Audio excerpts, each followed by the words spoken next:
नमस्कार स्वदेशी प्रेमी बहनों एवं भाइयों, आज की स्वदेशी वाणी में हमारा विषय है भारत की अर्थव्यवस्था विश्व की अन्य अर्थव्यवस्थाओं के मुकाबले में इस समय कैसी चल रही है। तो इसका उत्तर है अद्भुत। अभी आप देखिए कि विश्व के 3 मास के जो जीडीपी के आंकड़े आए हैं किसी भी देश के, भारत विश्व के सभी G20 देशों के अंदर सबसे अधिक गति से उभरती हुई अर्थव्यवस्था के नाते से सिद्ध हुआ है। 13.5% की जीडीपी वृद्धि की दर।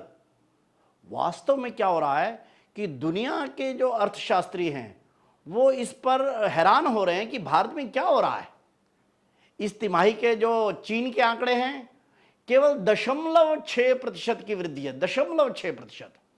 अमेरिका में तो रिसेशन -0.5 पर, जापान 0.4, रूस 0.5, सारी अर्थव्यवस्थाएं 1% भी नहीं बढ़ पा रही और भारत 13.5%। और हालांकि हमारे रिजर्व बैंक ने तो कहा था कि हम 15.5-16 तक भी जा सकते हैं। कुछ ने कहा कि पिछला लो बेस था, लेकिन पिछले वर्ष भी हम 21% की दर से बढ़े थे इसी पहले क्वार्टर में, अप्रैल मई जून के क्वार्टर में। ये वास्तव में क्या हो रहा है कि वार्षिक जो जीडीपी रहती है उसके हिसाब से भी अगर देखेंगे तो भारत की प्रेडिक्शन आ रही है, भारत के बारे में भविष्यवाणी कर रहे हैं कि ये 7.5 से लेकर 8% तक ग्रो करेगी। दुनिया में तो मंदी इस समय चल रही है। जब से कोरोना हुआ है सप्लाई चेन दुनिया भर की टूट गई है। रूस यूक्रेन युद्ध के कारण से सारा यूरोप मंदी में है, अमेरिका मंदी में, चीन परेशान है, रशिया और यूक्रेन का तो खैर बुरा हाल है, किंतु भारत लोगों को ध्यान में आ रहा है कैसे 8% की दर से कैसे ग्रो कर सकता है भाई। उसका विश्लेषण हो रहा है। और कैसा है कि मैकेंजी अमेरिकन कंपनी है, हम सब जानते हैं, बिग 4 में उसका नाम है, उसके जो सीईओ हैं बॉब स्टैनलेफ, उन्होंने कहा है कि अगला दशक नहीं अगली शताब्दी भारत की है। और उसका उन्होंने विश्लेषण किया है इकोनॉमिक टाइम्स के अंदर। कैसा जबरदस्त हिसाब किताब है कि भारत की युवा शक्ति, जिसको डेमोग्राफिक डिविडेंड कहते हैं, ये भारत के अलावा दुनिया में किसी के पास इस समय नहीं है। 15 से 29 आयु वर्ग के बीच में ही भारत के पास 37 करोड़ युवा हैं। चीन की आबादी हमारे से थोड़ी ज्यादा है, किंतु उसका युवा 26 करोड़ से भी कम है। किसी भी देश की जीडीपी, किसी भी देश का प्रोडक्शन, किसी भी देश का कंजप्शन, ये उसकी युवा आबादी के ऊपर निर्भर करता है। भारत के पास इस समय खूब है। इसी कारण से वैश्विक डिमांड लड़खड़ाई भी तो भारत की 140 करोड़ की डोमेस्टिक डिमांड ये इतनी अधिक है कि भारत किसी प्रकार की भी मंदी तो दूर अपनी हाई ग्रोथ रेट पर चलता रहने वाला है। अभी जो चीन की हालत आई है, चीन के बारे में आईएमएफ से लेकर मूडी और स्टैनले, एस&पी सब ने प्रेडिक्शन किया कि अगले 8-10 वर्ष अब चीन 3 और 3.5% से ऊपर नहीं जा सकता।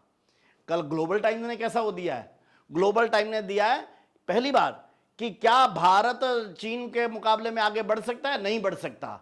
लेकिन पहली बार यह हो रहा है कि चीन को यह चिंता लगने लगी है कि भारत तेजी से बढ़ रहा है, कहीं हमारा मुकाबला तो नहीं आएगा। पहले तो ग्लोबल टाइम्स सोचता था क्या नाम है, ये तो भारत तो कहीं गिनती में नहीं है, आज हो गया है। ऐसे आपको ध्यान में आएगा भारत इस समय विश्व की 5वीं बड़ी अर्थव्यवस्था बन गया है, जबकि इंग्लैंड जो अभी तक 5वीं बड़ी अर्थव्यवस्था था वह खिसक 6 नंबर पर चला गया है। जिन अंग्रेजों ने 200 वर्षों तक हमारे पर राज किया, आज उनकी अर्थव्यवस्था का साइज हमारे से पीछे हो गया है। क्यों? पिछले 8-10 वर्षों में विशेषकर भारत ने अपने इंफ्रास्ट्रक्चर के ऊपर बहुत जबरदस्त प्रगति की है। आप भारत की रोड्स देखिए, भारत की रेल कनेक्टिविटी देखिए, भारत का एविएशन सेक्टर देखिए, इंटरनेट कनेक्टिविटी देखिए, मोबाइल कनेक्टिविटी देखिए। गडकरी जी ने पार्लियामेंट में अभी घोषणा की है कि 2026 से पहले पहले हम भारत की रोड्स का जो इंफ्रास्ट्रक्चर है ये अमेरिका के या तो बराबर या अमेरिका से भी आगे का खड़ा कर देंगे। भारत के अंदर इंटरनेट यूजर इस समय पर 70 करोड़ हैं। और टोटल इंटरनेट यूजर के हिसाब से देखें, अभी चीन हमारे से थोड़ा आगे है, किंतु 2026 तक हम चीन को भी इस मामले में पार कर जाने वाले हैं। इलेक्ट्रिसिटी भारत के 99% गांवों तक पहुंच चुकी है। मोबाइल कनेक्टिविटी भारत में इस समय 120 करोड़ मोबाइल यूजर हैं, 75 करोड़ के आसपास उसमें से स्मार्टफोन यूजर हैं। ये सारी युवा आबादी प्लस पक्का इंफ्रास्ट्रक्चर भारत की आर्थिक प्रगति के घोड़ों को तेजी से दौड़ा रहे हैं। हम देखेंगे एक के बाद एक, भारत ने एग्रो एक्सपोर्ट के मामले में कमाल कर रखा है। मर्केंडाइज एक्सपोर्ट यानी जो निर्माण मैन्युफैक्चरिंग का है, पहली बार जो पिछले साल का एक्सपोर्ट हुआ है हमारा 421 अरब डॉलर बिलियन डॉलर का हुआ है, कभी नहीं हुआ। और इस वर्ष में पहले 5 वर्षों में ही हम 5 महीनों में ही हम 210 बिलियन डॉलर पार कर चुके हैं। इसका मतलब यह हुआ कि इस वर्ष हमारा मर्केंडाइज एक्सपोर्ट ये लगभग 500 अरब डॉलर तक पहुंच सकता है। दुनिया को समझ नहीं आ रही। यूरोप में मंदी, वहां तो एनर्जी सेक्टर की इस समय बुरी हालत हुई पड़ी है, क्योंकि रूस ने गैस देने से इनकार कर रखा है, उनके पुराना झगड़ा चल रहा है उनका। अमेरिका, बाकी सब, और भारत कह रहा है कि हमारा तो एक्सपोर्ट बढ़ रहा है। और अमेरिका, चीन हमारा लगातार बड़ा पार्टनर रहा है, सबसे बड़ा पार्टनर चीन रहा है। इस वर्ष हमने वहां से खींचकर अपना रुख अमेरिका की तरफ मोड़ दिया। आज भारत का सबसे बड़ा ट्रेड पार्टनर अमेरिका बन गया है। दूसरे नंबर पे सऊदी अरेबिया बन गया है। चीन नंबर 3 पर चला गया है। चीन के साथ हमारा टोटल ट्रेड बढ़ गया है, इसको कम लाने की प्रक्रिया शुरू हो चुकी है।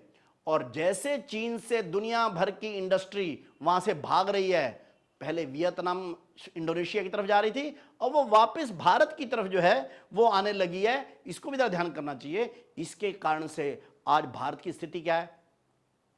स्टॉक एक्सचेंज हमारा, बॉम्बे स्टॉक एक्सचेंज 60,000 के आसपास फिर से छूने लगा है।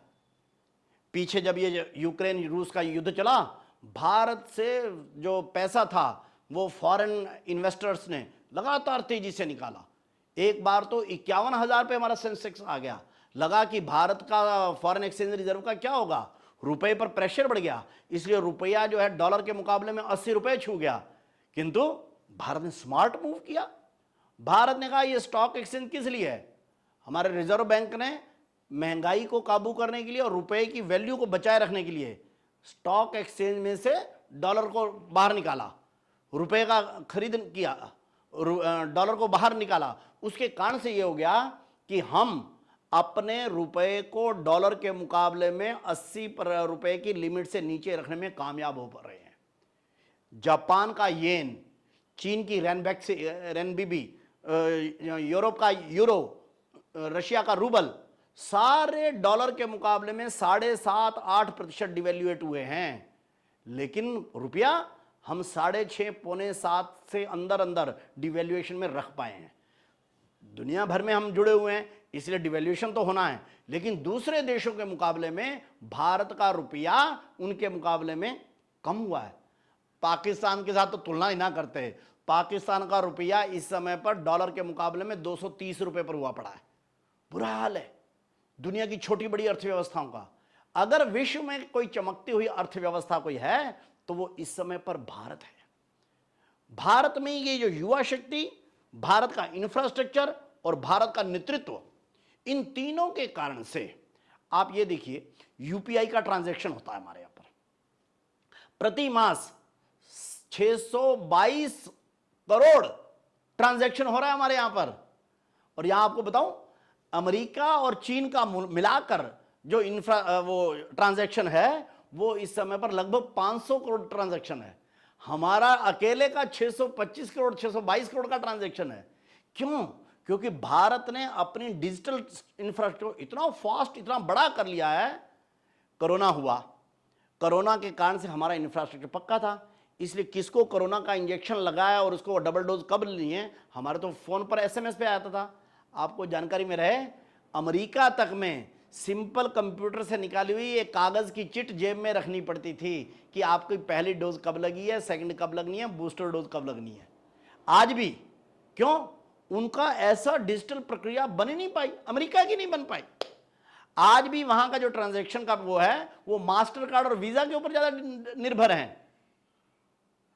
भारत के तो आजकल मैंने पिछली बार देखा, महिंद्रा वाले ने एक ट्विटर पे ट्वीट किया हुआ था, भिखारी भी पेटीएम के माध्यम से आगे वो क्यूआर कोड दिखाकर और कह रहा था कि इसमें सर इस पे कुछ 2 रुपए 5 रुपए डाल दीजिए।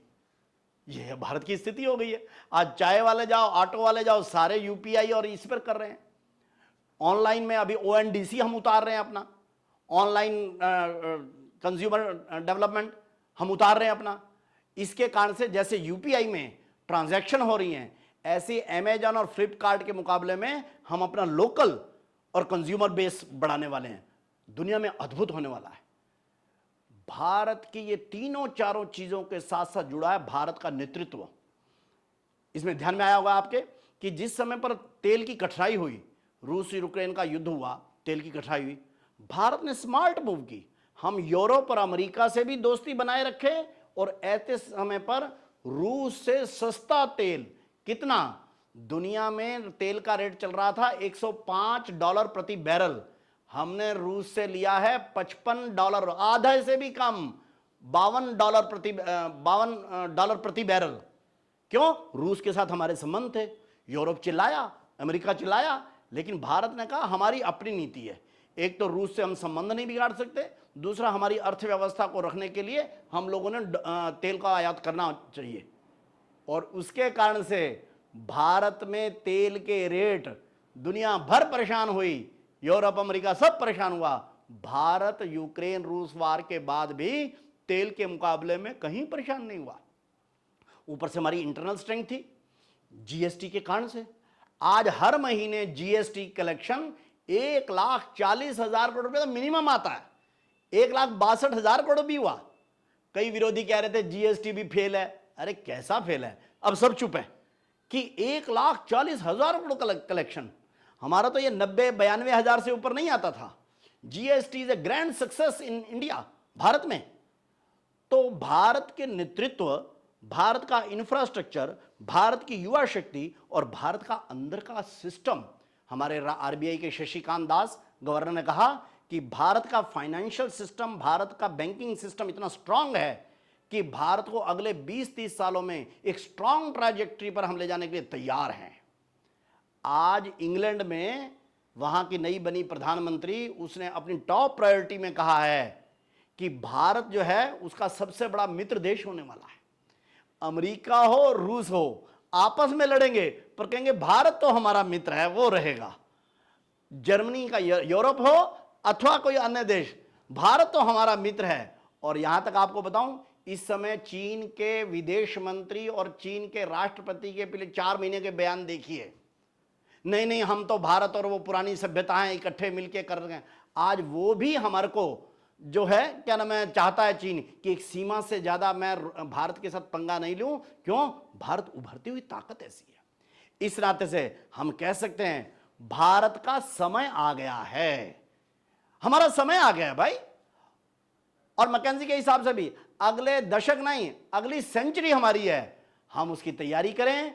स्वावलंबी भारत अभियान इस दिशा से तेजी से कदम बढ़ा रहा है। हम अपने युवाओं को उद्यमिता के उस पर, स्वदेशी के मार्ग पर, सहकारिता के मार्ग पर तेजी से लाने में लगे हुए हैं। निश्चित रूप से जो विवेकानंद ने कहा, जो महर्षि अरविंद ने कहा, जो हमारा पुरखों का पुराना स्थान था, उसको प्राप्त करने में भारत अगले आने वाले दिनों में निश्चित रूप से कामयाब होने वाला है। हम उसकी तैयारी करें। आज इतना पर्याप्त। जय स्वदेशी, जय भारत।